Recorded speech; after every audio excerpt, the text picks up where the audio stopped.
Seri ya? Alah. Persebaya berhasil mencuri 1 poin ya dari kandang Arema Sukses Malang, dia, berarti. sukses. Meskipun ini kembali gagal melewati Dewa United di posisi Betul, kedua. Artinya betul. tidak ada pergantian posisi nih. Ya, menurut Di klasemen. saya walaupun ini hasil objektif seri, tapi buat Persebaya adalah kekalahan. Ya. Kenapa? Karena ini memutus rekor mereka yang pasca tragedi Kanjuruhan selalu menang berhadapan dengan Arema. Saya katakan tadi terakhir Persebaya imbang lawan Arema itu pada 5 November 2021 ya. Artinya rekor yang selalu menang ini akhirnya putus, dan Arema ini kemenangan buat Arema setelah 2 kali laga sebelumnya mereka kalah dari Persita, mereka kalah dari Madura United. Dan buat Persebaya lagi-lagi ketiga kali gagal lewati Dewa United, dan ini keuntungan buat Boboto yang tadi sudah pesan kan. Artinya Persib Bandung hanya butuh 2 poin lagi untuk jadi juara, dan itu bisa diwujudkan kalau menang di kandang Maluku United nanti pada hari Jumat, dan pastinya itu akan dikejar untuk istilahnya Glenn, ikan cepat ikan gabus. Lebih cepat lebih bagus. Kita nggak mau bahas Persebaya dulu, kita tahan dulu untuk di akhir. Saya mau ke Mas Ferry dulu. Ya. Melihat skor 1 sama, tadi kan 2-1 ya, artinya meleset nih, meleset nih prediksinya. Tapi melihat 1 sama, apakah hasil yang memang fair untuk pertandingan Derby Jawa Timur pada sore hari ini? Ya, meskipun saya kalah di prediksi, tapi saya puas ya. Karena apa, lihat Arema tidak seperti biasa bermainnya nggak. Dia mengandalkan counter attack-nya itu efektif sekali ya Mas ya, gitu loh. Jadi ibarat kata Arema ini bertanding sudah menang. Jadi mitos ini udah pecah. Iya. Dan terlihat di babak kedua, Mas Ferry, tadi kita sempat diskusi di halftime kan. Ternyata Arema keluar lebih menyerang ketika Dalberto masuk, lini serangnya itu lebih efektif. Ya, karena dimasukkan tadi satu pemain striker.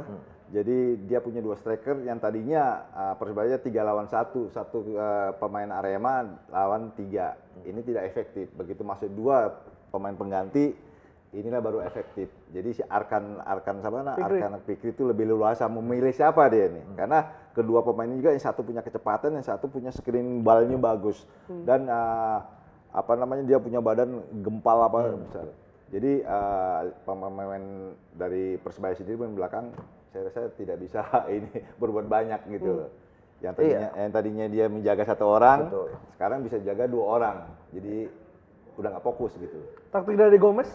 Ya, taktik dari Gomez sangat efektif ya. Dia bisa membuat Persebaya tidak harus berhati-hati ketika serangan balik, sehingga kemudian Ardi Idrus, Arif Catur kan tidak bisa leluasa untuk kemudian naik ke atas overlapping untuk membantu, karena meninggalkan Kadek dengan Dime Dimov akan menjadi malapetaka, dan itu sebenarnya terjadi. Yang sayangnya Loko Lingo beberapa kali dapat kesempatan tidak bisa mengkonversikan menjadi gol. Kalau itu bisa menjadi gol, itu akan menjadi pukulan telak buat Persebaya. Tapi menurut saya hasil seri ini adalah kekalahan buat Persebaya.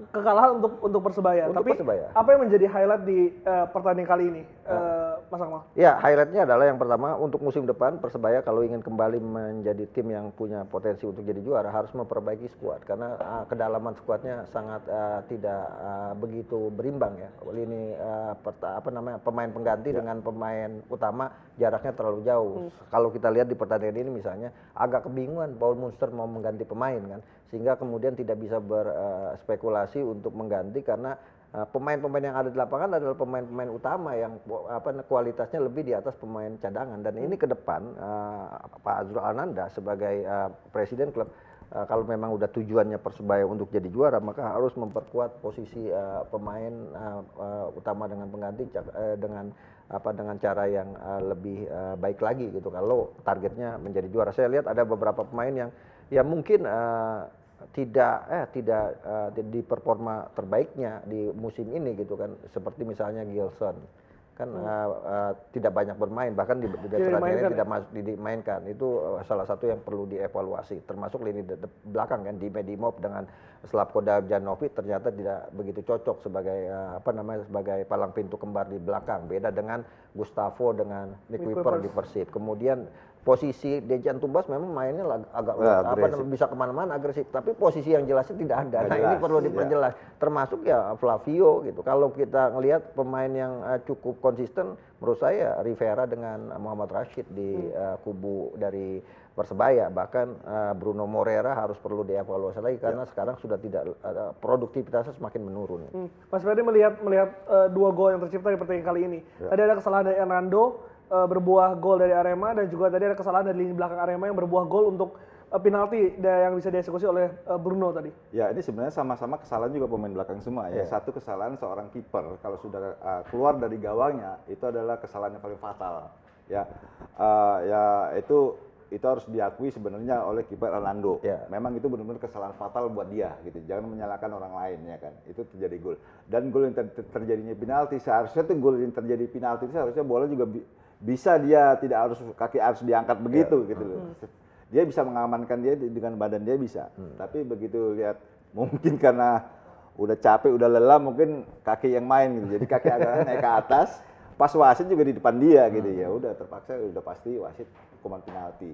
Jadi ya pertandingan kalau kita lihat seru ya. Iya seru, tapi gol-gol yang tercipta bukan dari sebuah betul. Kalau dari gol-gol kesalahan yang terjadi yang dilakukan oleh tim sendiri. Iya betul. Ini kalau gol-gol terjadi benar-benar dibuat skema itu saya rasa lebih enak ditonton ya. Kenapa? Persebaya ini kan tim yang enak ditonton sebenarnya gitu.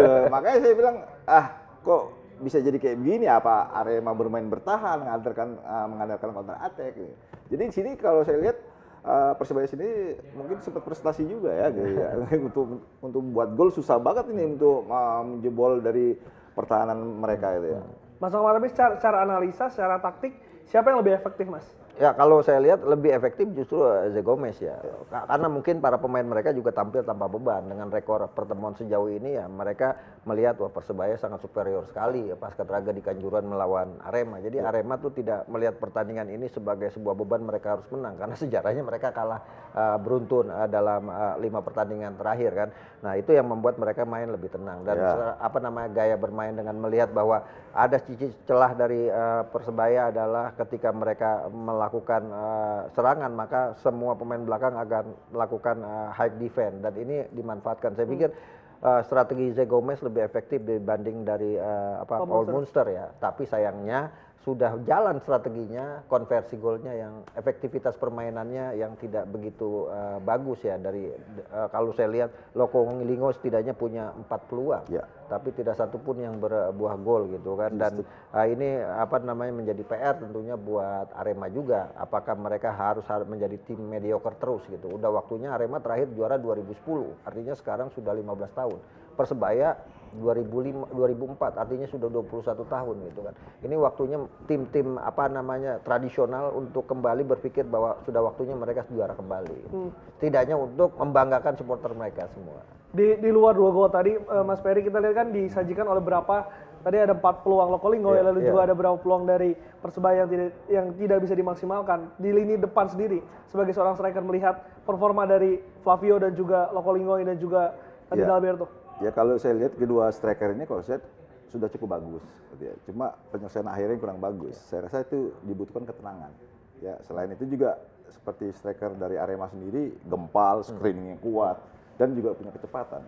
Satu hal di sini juga pemain tengahnya dari Arema sendiri juga harus tahu bahwasanya striker mereka itu tidak bisa bola-bola harus di kaki. Dia harus bisa memberikan bola-bola daerah karena dia punya kecepatan. Kita lihat tadi dia beberapa kali dia bola dorong, dia lari, adu lari dengan 2 pemain belakang Persebaya, mereka ketinggalan. Itu kalau terjadi gol tuh kualitas itu golnya. Jadi baik Dalberto, Lokongilingo maupun Flavio itu tidak lebih bagus dari Ferry Santri di masa mudanya. Gimana kalau kita makan di Padang? Oke, kita tinggalkan pertandingan kali ini. Saya mau sedikit bahas soal persaingan di papan atas dulu. Mas Akmal, ini kembali tidak bisa melewati Dewa United. Ini berarti kesempatan ketiga yang dilewatkan oleh pasukan dari Paul Munster. Betul. Akan finish di posisi berapa untuk Persebaya? Persebaya maksimal posisi 2 ya, maksimal. Tapi melihat penampilan sudah 3 kesempatan tidak bisa diambil, ini berat buat Persebaya untuk bisa posisi 2 ya. Dengan penampilan yang tidak konsisten, apalagi selanjutnya dia akan melakukan derby lagi melawan Persik Kediri. Dan ini akan menjadi momentum yang sangat berat. Di satu sisi Dewa akan berhadapan dengan Barito Putra. Saya pikir hanya keajaiban yang bisa membuat Persebaya berada di posisi kedua ya.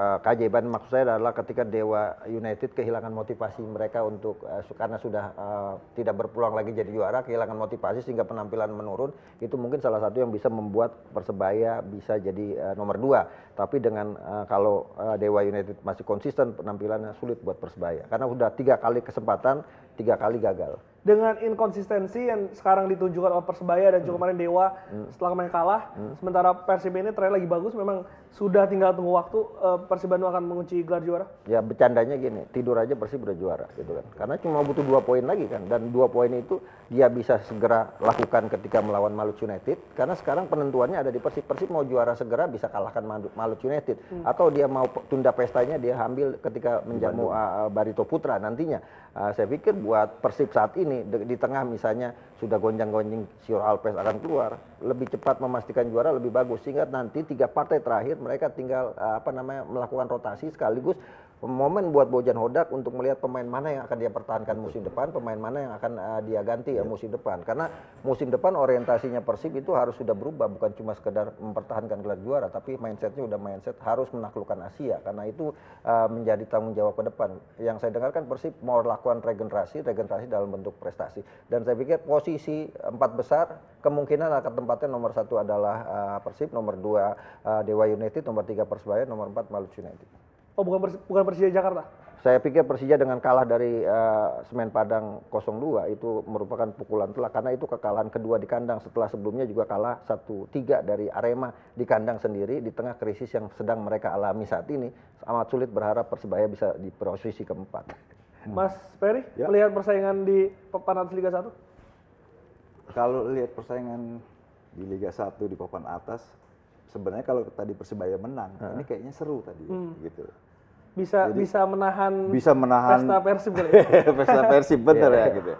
Jadi ya karena Persebaya main seri, dan dia juga yang dikatakan Mas Akmal tadi masih ada 1 pertandingan lagi ya, sama derby Jatim juga ya kalau dibilang ya gitu.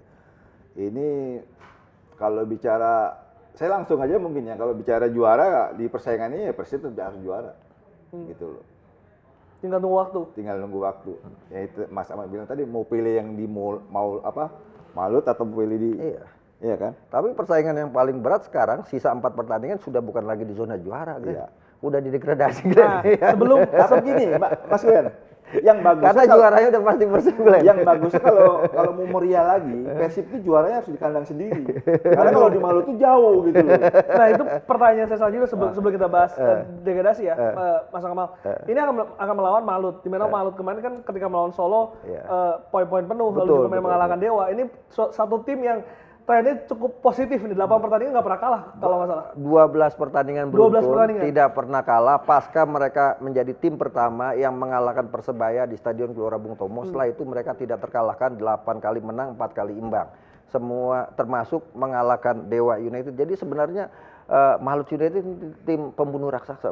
Di kandang Persebaya mengalahkan Persebaya, di kandang Dewa mengalahkan Dewa gitu kan. Hanya di kandang Persib dia tidak bisa kalahkan. Pantas kalau kemudian Persib juara, tapi ada kesempatan buat Maluku United setidaknya mengalahkan Persib di kandangnya sendiri besok kan di Stadion Gelora Kiraha, karena ketika dia bisa melakukan itu, bahkan kalau seandainya bisa tidak terkalahkan di sisa 4 pertandingan, ini akan menjadi rekor sendiri buat tim yang baru promosi tapi masuk 8 besar, dilatih satu-satunya pelatih lokal, dan ini akan mengangkat sendiri menangkat nilai pelatih lokal kita bisa bersaing dengan pelatih-pelatih asing. Dan kemarin ketika mengalahkan Dewa United, Coach Imran mengatakan tidak ada niat untuk timnya ini membantu Persib juara lebih cepat, dan mereka ini akan berhadapan. Apakah akan menjadi laga yang sulit untuk Persib Bandung, atau akan seperti apa peluang Persib Bandung juara di Malut? Yang pasti akan sangat sulit ya. Kalau kita lihat sejauh ini kan hanya 2 tim yang bisa mengalahkan Persib.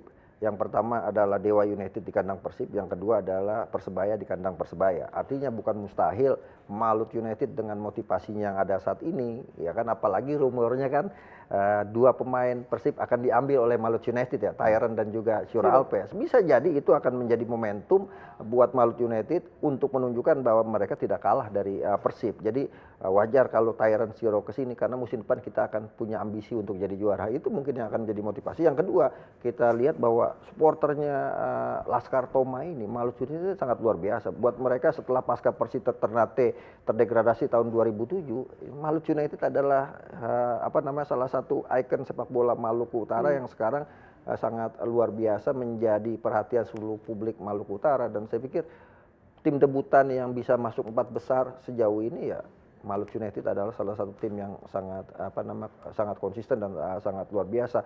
Bahkan kalau bicara kekalahan mereka cuma 6 kali kalah gitu kan. Ini kan menggambarkan bahwa mereka punya mental untuk bersaing di Liga 1 dari tim promosi. Ya, nomor 1 Maluku United, padahal ketika lolos mereka nomor 3 loh, ya kan? Nomor 1 Malut, nomor 2 PSBS, nomor 3 Semen Padang untuk yang tim promosi. Dan saya pikir Malut pasti akan menjaga gengsi mereka sebagai tuan rumah sekaligus menjaga rekor mereka. Pastinya Imran Nahomaruri, para pemain mereka ingin membuktikan bahwa Persib boleh juara, tapi tidak akan bisa menang di Stadion Gelora Kiraha. Gitu. Jadi akan sangat seru. Akan ada pertarungan antara Yakob Sayuri dengan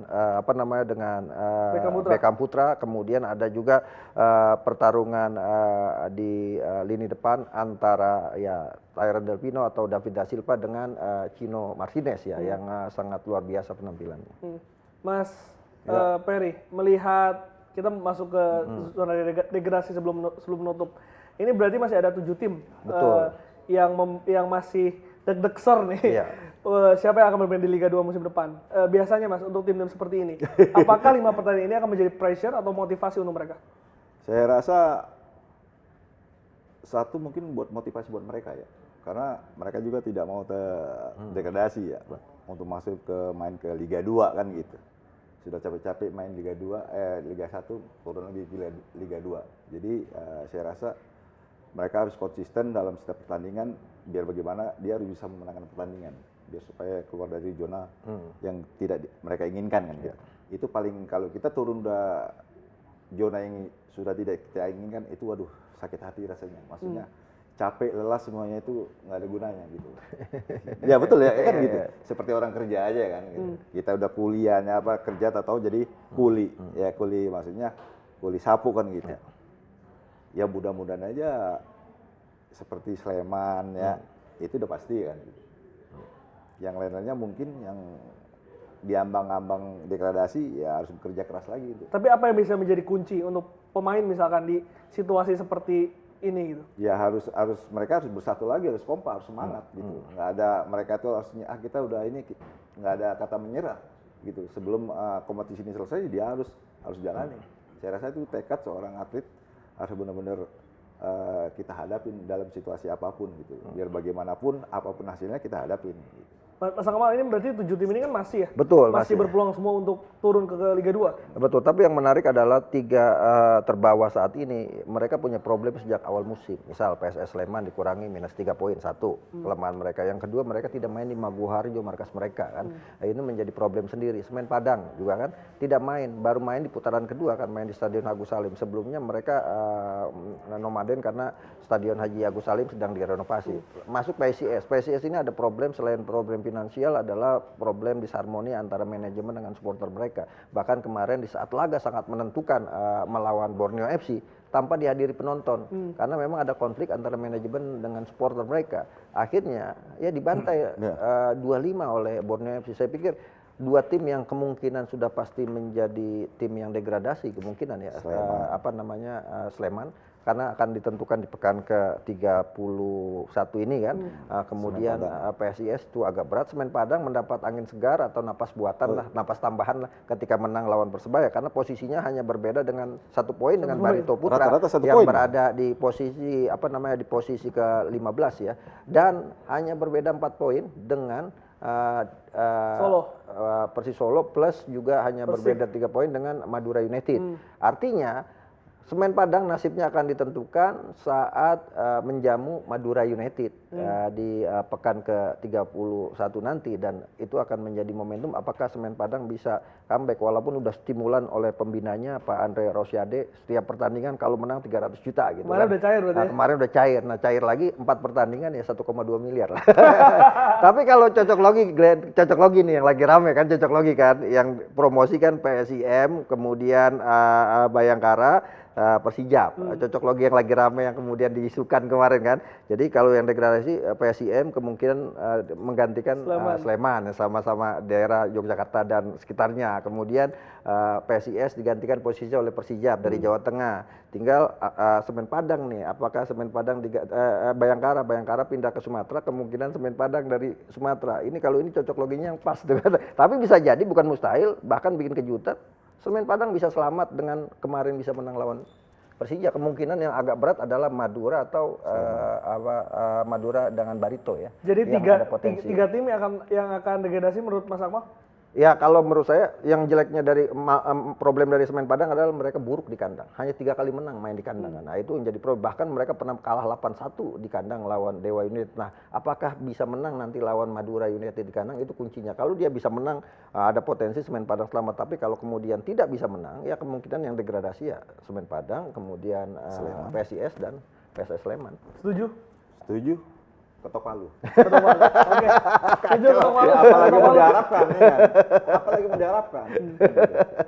Tapi kita masih akan menanti ya sampai. Tapi ini prediksi loh, jangan dianggap ini kan. Ini kan bagian dari prediksi. Jangan dipotong-potong lu jadi konspirasi. Ini prediksi. Kita nggak tahu. Ini obrol warung kopi gorengan aja. Kita nggak tahu kalau besok-besok mau tahu hari ini Tuhan juga ngasih mereka juga poin-poin menang-menang terus kita nggak tahu. Karena kemarin kan terjadi di Semen Padang dan juga di Madura yang jelek-jelek tiba-tiba kan anginnya sekarang lagi bagus nih dan juga Barito kan masih lawan Persib betul. Ada beberapa tim kuat masih kan? lawan Dewa United Barito Itu besok kemudian tandang melawan Persib ya kan ini berat buat Barito sementara Semen Padang akan menjamu Madura United sesama rival mereka di zona degradasi. Kalau bisa menang lawan ini dia melewati posisinya Dewa United, dia juga Semen Padang juga bisa melewati posisinya Dewa United dan juga mungkin Barito Putra yang agak sulit melawan 2 tim yang ada di papan atas saat ini gitu kan. Tapi tergantung Pak Hajinya juga. Betul.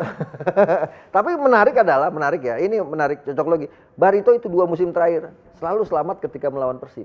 Terakhir kan 2 musim terakhir itu kan. Nah, ini mungkin aja bisa juga terjadi ketika kemudian Persib sudah memastikan juara di Malut United gitu kan. Persib menurunkan pemain lapisnya untuk kemudian diberikan waktu bermain agar bisa dilihat siapa yang akan dipertahankan atau tidak. Itu tidak ada yang mustahil itu terjadi. Jadi hanya yang udah pasti menurut saya adalah Persib akan juara, udah pasti. Yang degradasi, walaupun sudah kita kalkulasi tadi, masih mungkin ada potensi berubah karena khususnya di posisi terakhir degradasi peringkat 16 Semen Padang ini kan, yang 2 ini kemungkinan udah sangat berat dibantu. Jadi ya gitu, Glenn. Ada 4 hal yang tidak bisa diprediksi manusia, Glenn. Umur, jodoh, rezeki, dan sepak bola Indonesia. Udah itu kata-kata berarti udah keluar, jadi saya harus menutup. Terima kasih banyak Mas Amal, Mas Ferry sudah bergabung di Live Reaction Liga 1.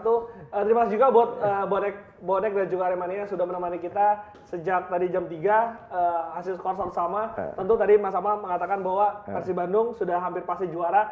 Kita akan nantikan apakah juara di Malut ataupun akan juara di Bandung ketika melawan Barito Putra. Dan juga saksikan terus Liga 1 karena masih akan seru. Di papan bawah nih masih ada 5-7 tim yang masih bisa terdegradasi. Kita akan nantikan sampai ke week 34. Tapi untuk sekarang saya harus tutup dulu. Terima kasih banyak teman-teman yang udah komen. Jangan lupa like dan juga nonton terus YouTube Liput 6 dan pencet tombol subscribe. Saya Glenn Joshua, salam SCTV.